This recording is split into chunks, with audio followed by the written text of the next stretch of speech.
My husband left me in labor for his ex, then his family tried to kidnap my baby when I caught my husband texting his mistress while I was screaming in labor pain. I never imagined that would be just the beginning of my nightmare. But here I am, Madison Thompson, 30 years old, standing in the ruins of what I thought was a perfect marriage, fighting not just for myself, but for my newborn son, Oliver. Sometimes I wonder if I should have seen it coming, but love really does blind you to the red flags waving right in front of your face. Let me take you back to where it all began, back when I thought I had won the lottery in love. Nathan seemed like Prince Charming when we met in our junior year of high school. He was the kind of boyfriend every girl dreamed of, surprising me with designer handbags, planning elaborate dates, remembering every tiny detail about things I liked. He'd leave handwritten poetry in my locker, arrange scavenger hunts that ended with expensive jewelry, and somehow always knew exactly what to say to make me feel special. His only flaw? An obsessive attachment to his mother Victoria and sister Rachel. But I was young and naive, thinking, if he treats his family like queens, imagine how he'll treat his wife. Looking back now, I can't believe I actually thought that was a good sign. I remember my best friend Jessica warning me about how weird it was that Nathan needed his mother's approval for everything, even the restaurants we went to for dates. "It's not cute, Madison," she'd say. "It's creepy." But I just accused her of being jealous. The first massive red flag waved at our wedding, and it wasn't subtle. My mother-in-law Victoria didn't just wear white, she wore a $50,000 crystal-encrusted Vera Wang gown that made my simple dress look like a department store bargain. I found out later that she'd actually gone to my bridal boutique, tried on my exact dress, then ordered a custom version with more crystals, a longer train, and better lace. During our first dance, Rachel, my sister-in-law, literally pushed between us to join the moment. The photographer looked horrified, but Nathan just laughed and welcomed her into our dance. But the real shock came when I discovered later that Nathan had used our honeymoon fund to pay for his mother's dress. Our romantic getaway to the Maldives, postponed indefinitely. "Mom deserved to feel special too," he said when I confronted him about it. "Besides, she's been dreaming about this wedding longer than you have." That should have been my cue to run, but instead, I tried harder to win their approval. Living with Nathan meant accepting that I would always be fourth priority, after his mother, sister, and even Rachel's unemployed fiancé, Marcus. Every weekend belonged to them. I wasn't invited to these family gatherings because apparently they were traditional family only. Even after 2 years of marriage, I was still considered an outsider. Marcus, however, was welcomed with open arms, despite only dating Rachel for 6 months. Victoria would cook his favorite meals, buy him expensive gifts, and even gave him a key to their house. Meanwhile, I needed Nathan's permission just to visit. The isolation was subtle at first. Nathan would forget to tell his family about my birthday celebrations, then act surprised when they made other plans. Family vacations were planned during weeks I couldn't take off work. Then I'd be blamed for choosing my job over family. Victoria would arrange elaborate Sunday brunches, but only tell Nathan at the last minute when I'd already planned something. It was like watching a masterclass in manipulation, except I was the one being manipulated. But here's the twist that still makes my blood boil. While I sat home alone every weekend, Nathan wasn't just having family time. His traditional family weekends included secret meetings with his high school ex-girlfriend Amy, who conveniently lived next door to his parents. Yes, the same Amy who had supposedly moved to California after high school. The same Amy who Victoria had always said was like a daughter to her. The same Amy who, as I would later discover, had never stopped being part of their family picture. Literally, since Victoria still had photos of her and Nathan all over the house. I discovered the truth about Amy in the most cliché way possible. 7 months pregnant and craving Victoria's famous apple pie, the one she never shared with me but always made for family, I decided to surprise everyone by showing up at their Sunday gathering. I felt like such a fool, waddling up their driveway with a peace offering of expensive chocolates, thinking maybe my pregnancy would finally make me family enough. That's when I saw them through the garden window, Nathan sitting in his favorite spot, but with Amy perched comfortably on his lap. Victoria was serving them her special Sunday roast, beaming with pride as if this was the most natural thing in the world. Rachel was taking photos, calling them the perfect couple and saying something about future wedding plans. My pregnant belly suddenly felt like it was filled with ice. But wait, it gets better. As I stood there, frozen in shock, Victoria's voice drifted through the open window.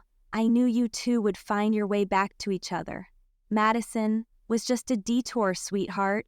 Amy's always been the one. And Nathan, my husband, the father of my unborn child, just smiled and kissed Amy's cheek.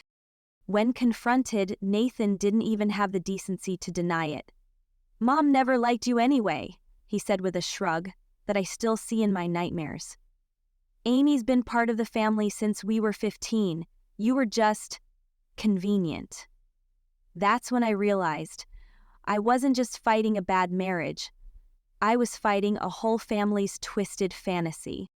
The next 2 months were a blur of gaslighting and manipulation. Nathan started staying home more, playing the devoted husband, but his phone would constantly buzz with messages from Mom, except I caught glimpses of hearts and kisses in those texts that definitely weren't from his mother.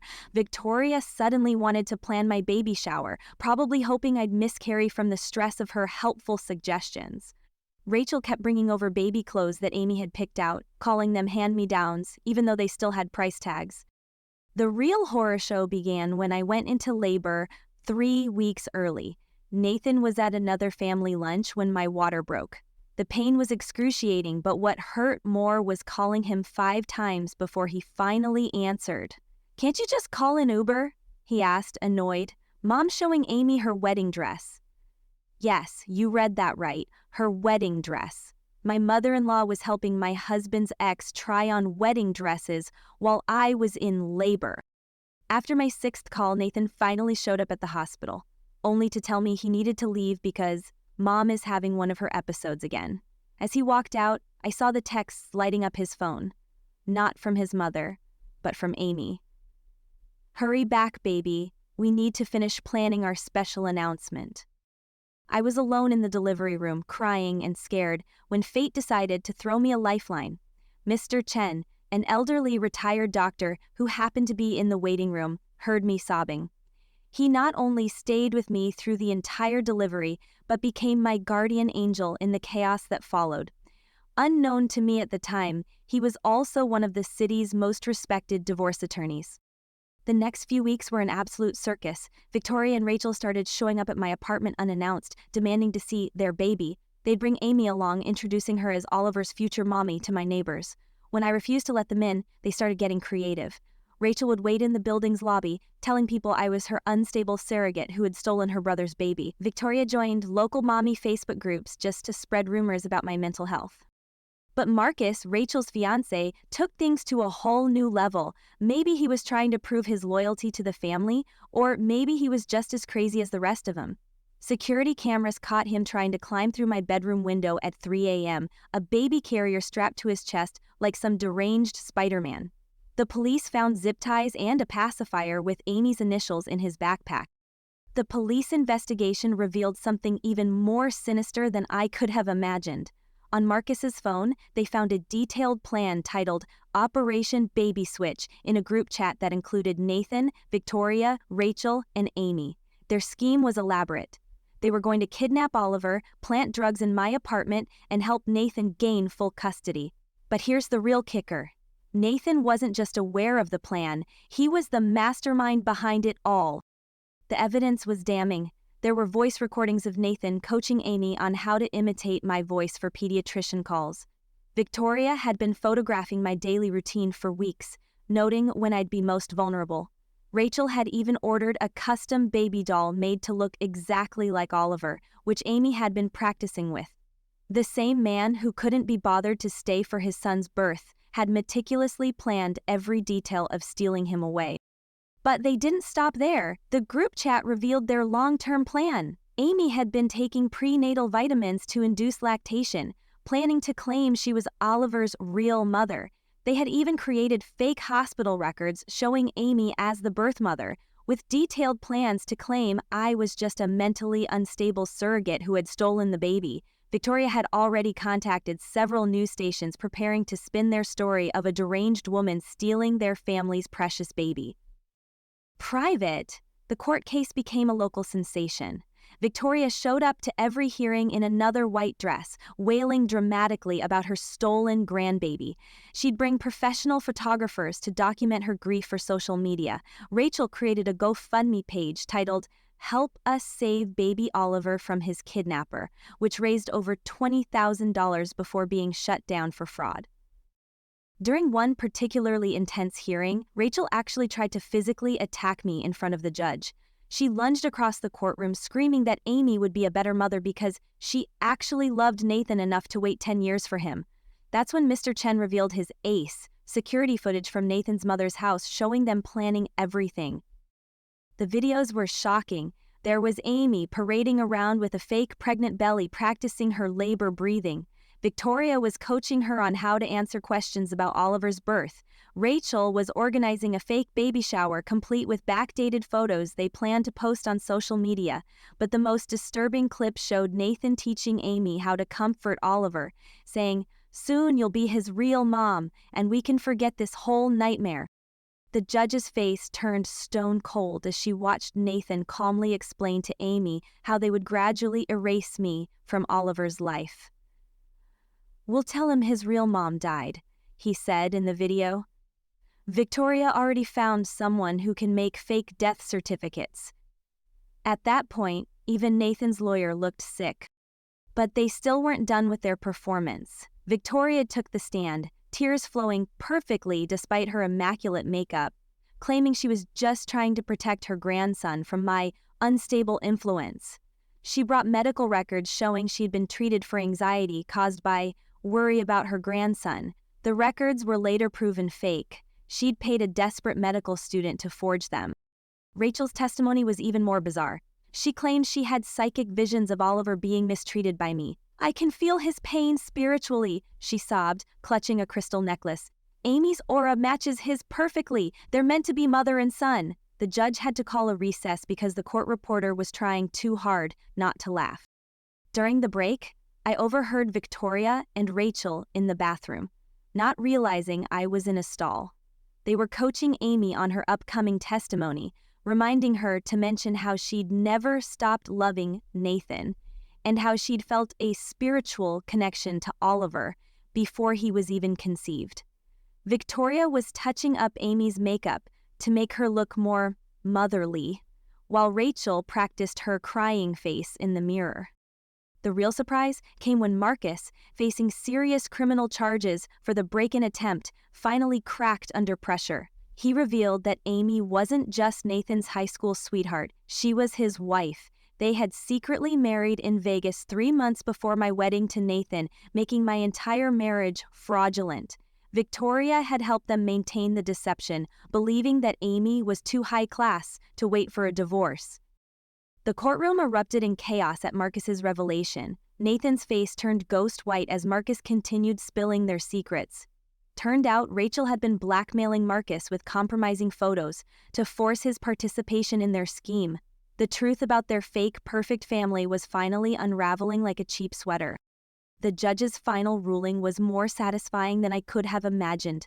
Not only did I get full custody of Oliver, but Nathan and his entire family were served with permanent restraining orders. Amy is facing bigamy charges, and Victoria is being investigated for fraud.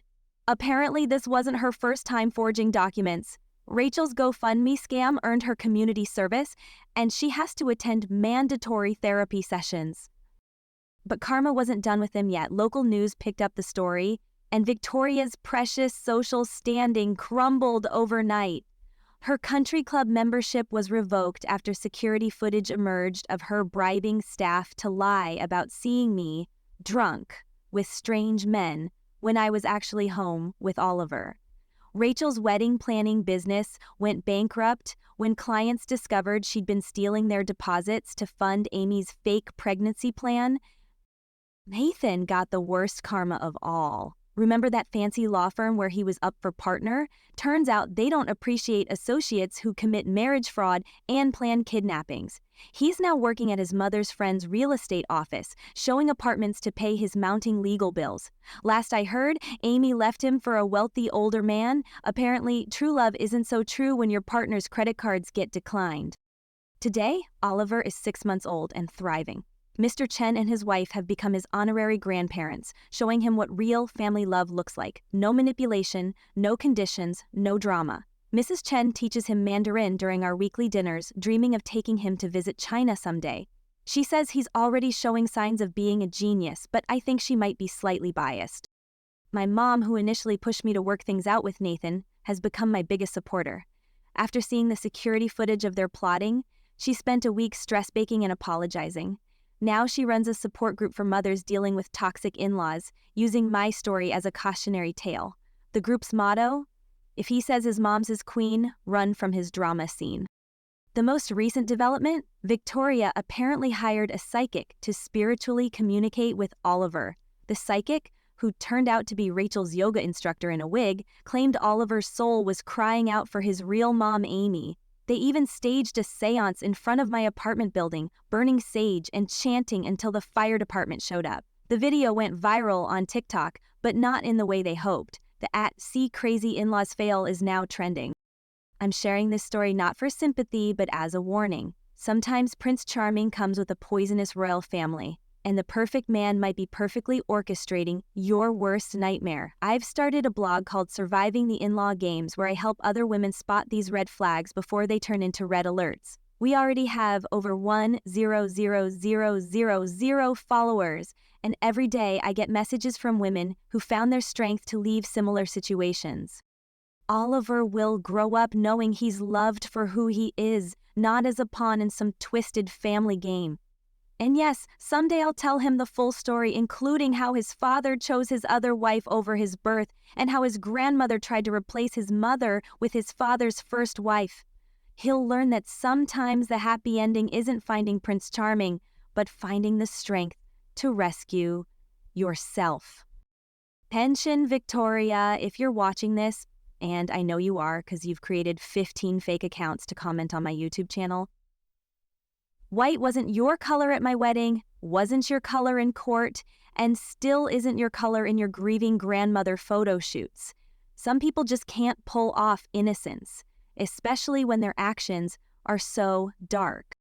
Remember, ladies, when a man tells you his mother is his queen, make sure you're not signing up to be the court jester. Being a single mother isn't easy, but it's better than starring in someone else's family horror show.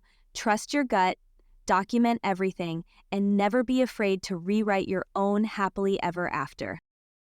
P.S. Amy, since you're still copying my hairstyles and buying the same baby clothes I post on Instagram, here's a tip. Oliver's outfits are all custom made by Mrs. Chen. Good luck finding duplicates for your reborn doll collection. And yes, we all know about that too.